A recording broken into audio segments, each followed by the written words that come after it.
Alors, c'est un auteur de best-seller aux États-Unis, notamment il avait écrit Fire and Fury pendant le premier mandat qui décrivait l'ambiance totalement cataclysmique qu'il y avait à la Maison-Blanche et dans le bureau ovale. Et puis ensuite, il a écrit d'autres bouquins sur Trump et il connaît très bien Epstein. Ils se sont parlé, je crois, une centaine d'heures au total. Donc c'est quelqu'un qui à la fois a enquêté sur Epstein, mais qui était aussi très proche de lui. Donc c'est aussi pour ça qu'il faut prendre ce qu'il y a à boire et à manger dans son témoignage, parce que il est aussi un peu impliqué dans ce dossier. Juste sur Melania, il y a une autre zone d'ombre que votre reportage a évoquée, c'est la relation qu'elle entretient avec Trump pendant le premier mandat et pendant le mandat actuel.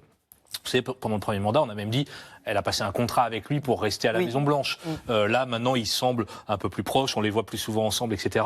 Et sur le rôle politique, c'est un autre mystère que... Moi, ce personnage me fascine de toute façon, et le documentaire, il sort fin janvier, je pense qu'on ira tous le voir. C'est son poids politique. On a vu que, par exemple, sur la question des enfants kidnappés en Ukraine par les Russes, elle a écrit à Poutine. Sur les questions d'immigration,